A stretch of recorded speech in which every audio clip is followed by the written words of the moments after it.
It's an attack on Europe, not just on Ukraine. And that's why we need to prop up our defensive effort, not because Donald Trump wants us to do more, but because we need to defend ourselves. We need to defend Europe. Trump obviously is intending to destroy NATO, to destroy UN, to leave the Europe. This is the reality. Do you think that in 4 years' time, come the next German election, Ukraine will still be a sovereign, independent country? Yes or no? Welcome to the special edition of the Fourcast from Berlin. Two big events, of course. One is the 3-year anniversary of the Russian invasion of Ukraine, and the other is the German election, which has produced the lead candidate of the Christian Democrats, the CDU, Friedrich Merz, as the man very likely to be, almost certain to be the next chancellor. But he said astonishingly on German television that Germany and Europe have to wean themselves off the United States, off their security umbrella.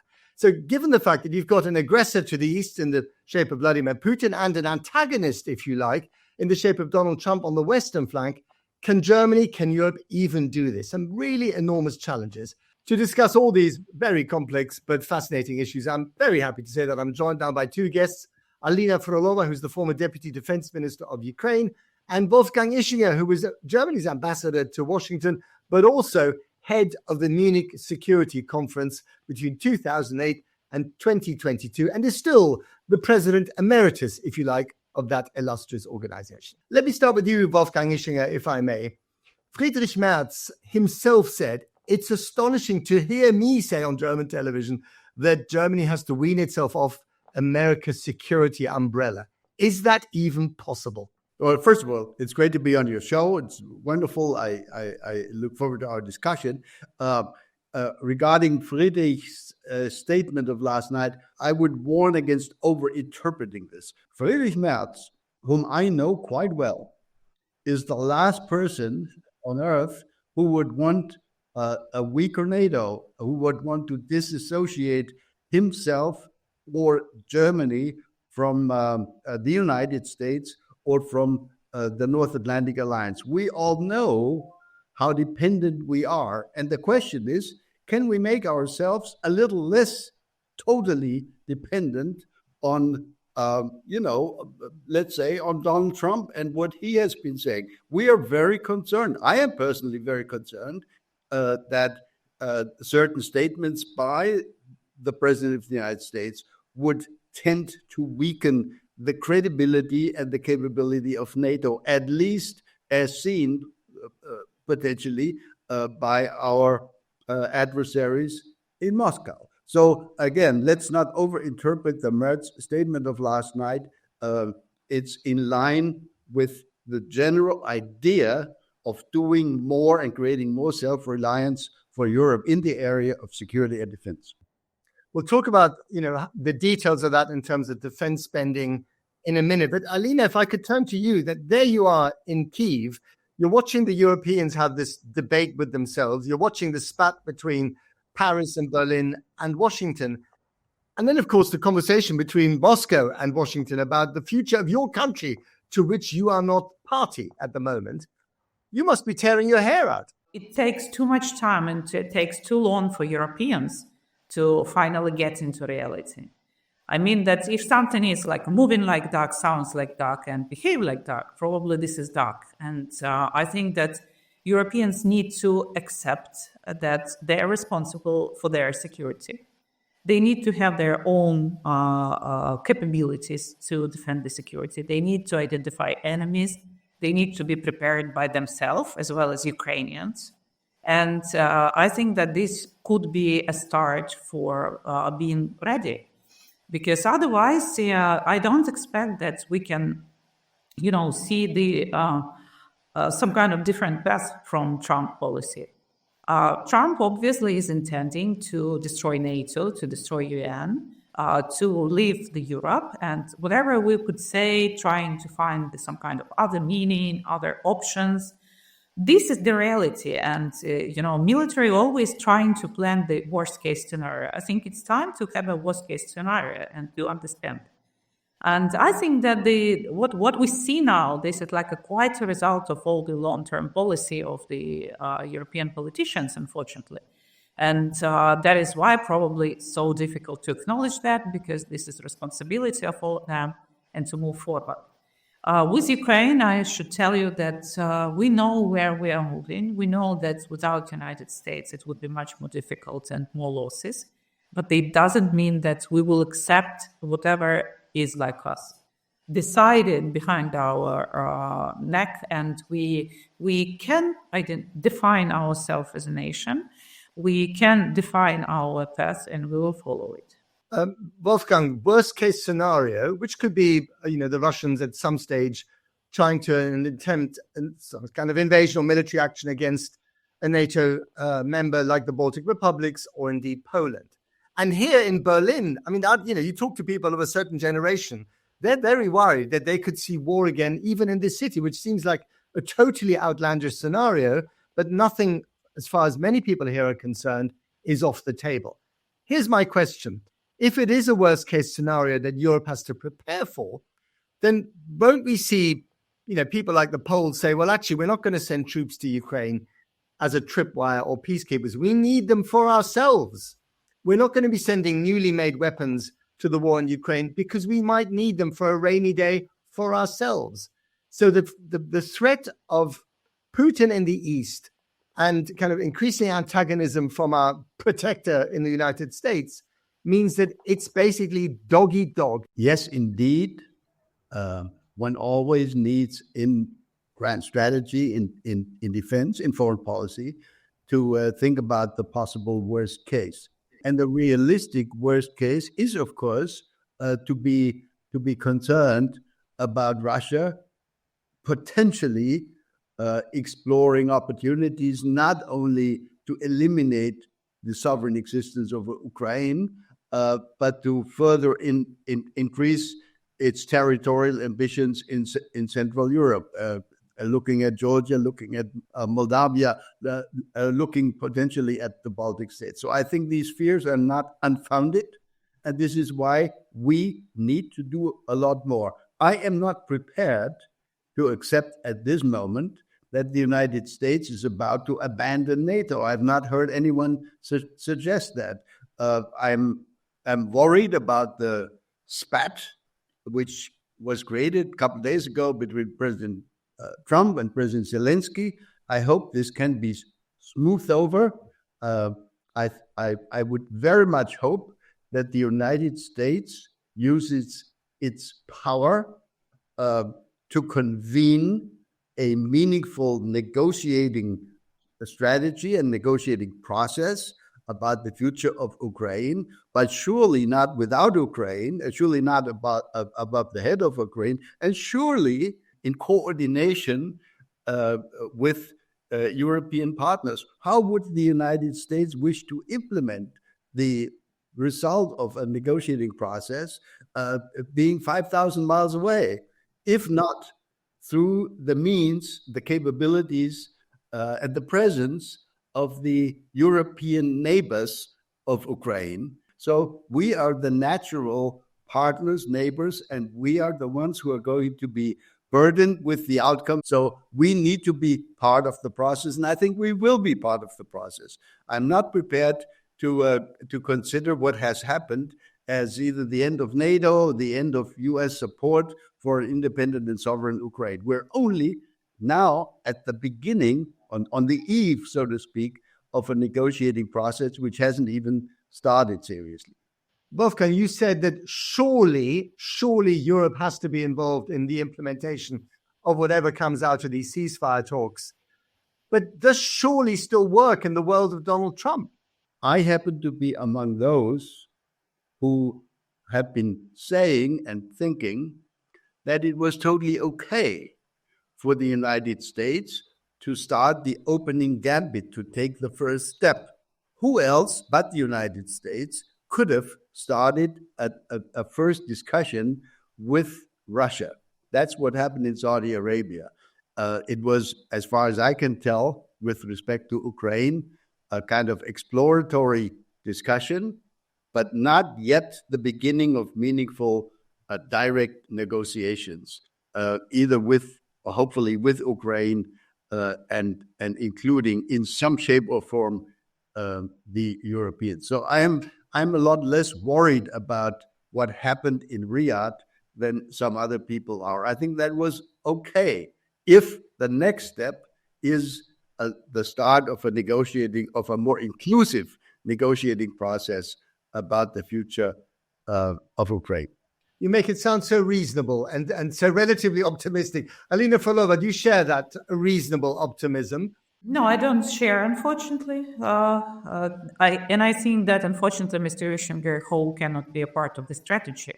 And this is what we lack. We lack strategy. We continue to hope. Just to remind you that in 2020, you was co-author of the document which was published on Munich conference, when you proposed also a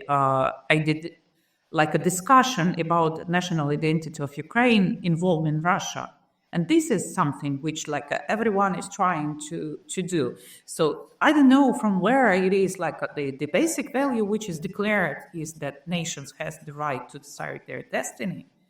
But then we hear all these talks from politicians that, okay, that's fine, that Russia will identify how they would like to kill you and what kind of identity you will have. And this is something which became normal because the declaration of the values were one side and the political actions were absolutely different. And this is the concentration of that is Trump. He doesn't have the same logic, unfortunately, which a normal people should have. Yeah, that's obvious that Europe should be on the table. That's obvious that Ukraine should be on the table. But they have another logic. And this is something which is all the time skipped by Europeans when they plan some strategies. They think that the normal logic will prevail. No, it is not. And from what we see, from what we can identify now, because no one knows for sure, the Trump position is that he wants to be with the stronger party. He considered that Russia is the stronger party, and if they will decide something with Russia, automatically it will happen. Of course, it won't happen like that. But this is what it looks like their strategy. They want to have a deal with Russia, and then they don't care how many political, troops, how many European troops would be on the ground, how it would be. He will declare that he has a deal. That's it. His task is not settlement of the conflict. His task is to make a deal. Right. And the mission of Russia is to deny Ukraine the right of existence as a sovereign nation. That is what they want. That's why they don't want troops on the ground. That is what they've always wanted. This isn't about territory. This is about Ukraine's existence. So I ask you, Wolfgang, whether I represent, Alina is a bit younger than us, but where do we represent a world that has disappeared, because of Donald Trump and Vladimir Putin and others? And in the new world order, might is right, whether we like it or not. I'm not ready to share the pessimism which has just been expressed by our Ukrainian participant. Again, negotiations haven't even started.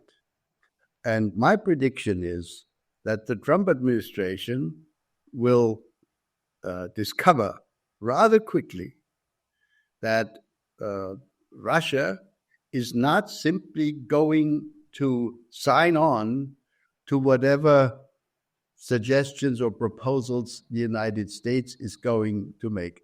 I totally agree with what has just been said, that Russia will continue to aim for opportunities to really, eliminate the sovereign and separate existence of a free and independent Ukraine.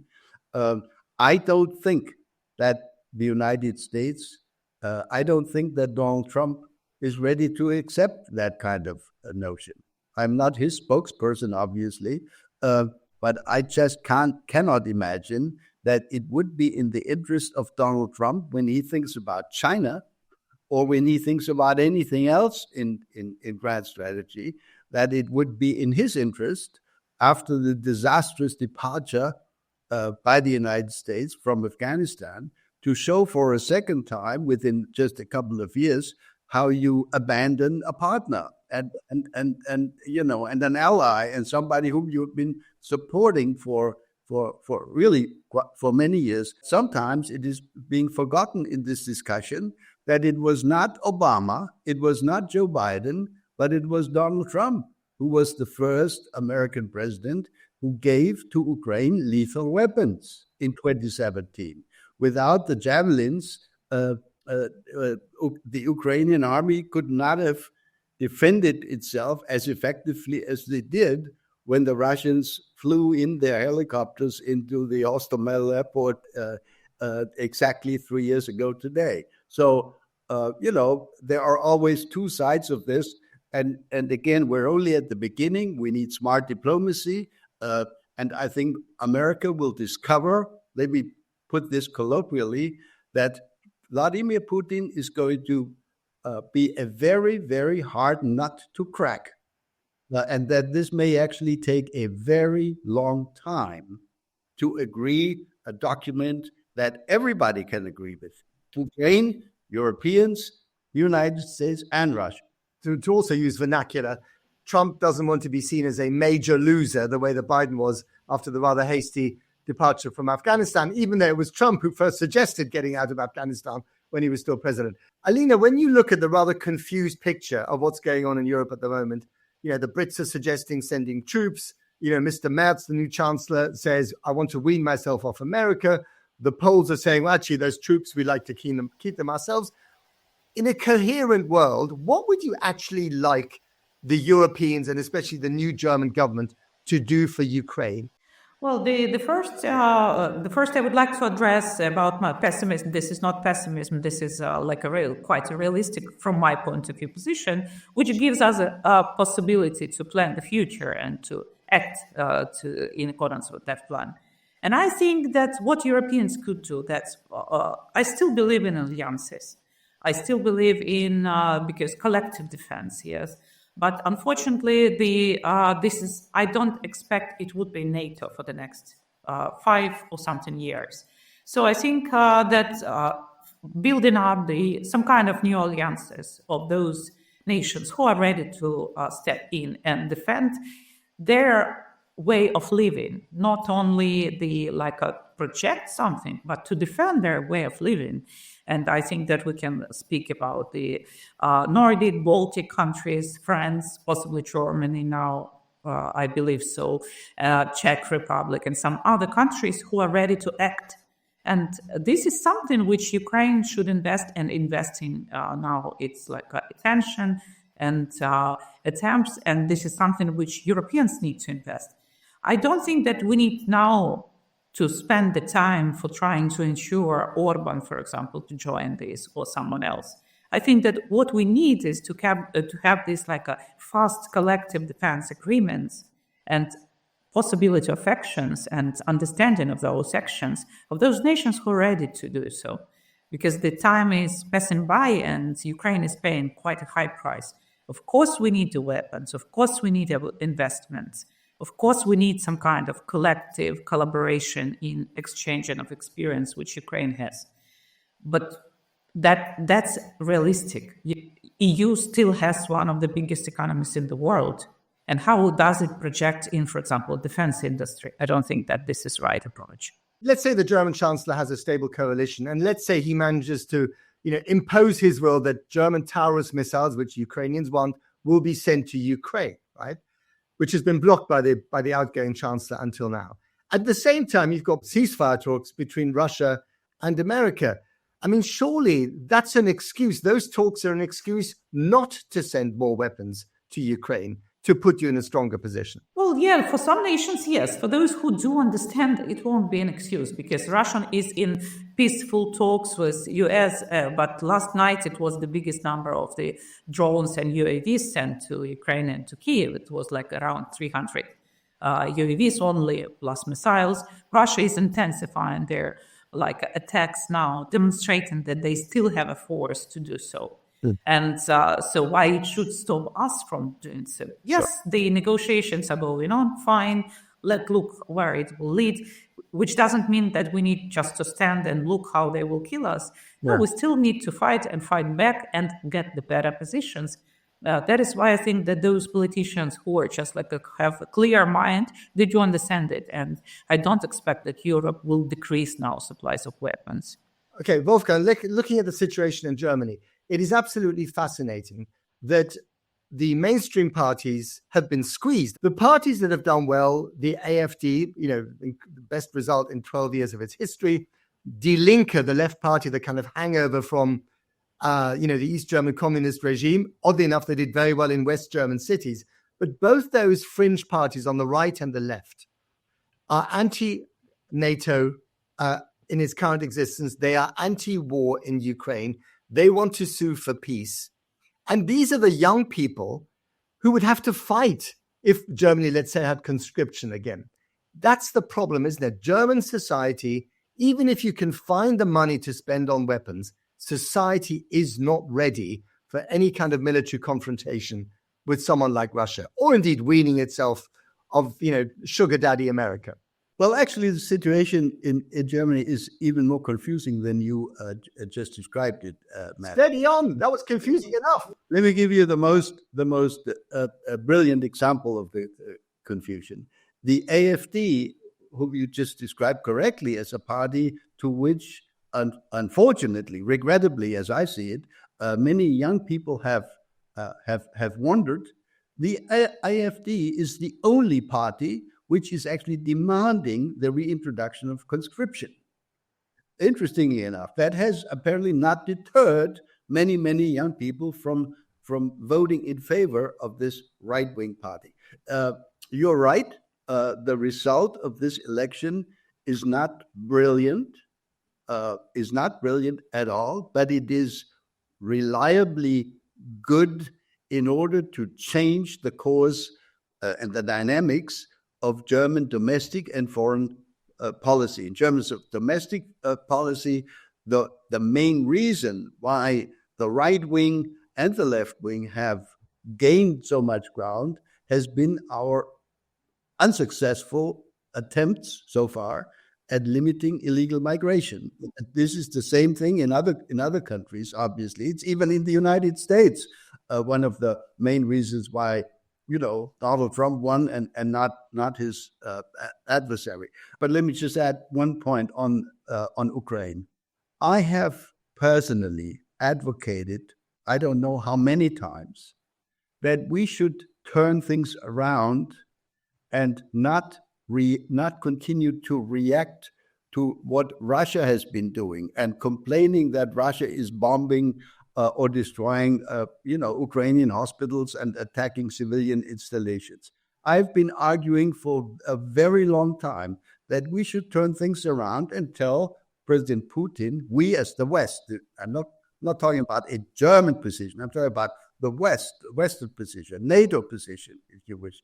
We should turn things around and tell the Russians, you bomb one more hospital or one more civilian installation, then don't be surprised if we deliver more weapons and more long-range weapons, etc., to Ukraine. Unless a ceasefire agreement has actually been signed and put in place, we need to continue to deliver equipment, military goods, ammunition, etc., to Ukraine. Stopping deliveries now is the best recipe for strengthening the case of the Russian, occupation of even a greater part of Ukrainian land in the east. Indeed, we are.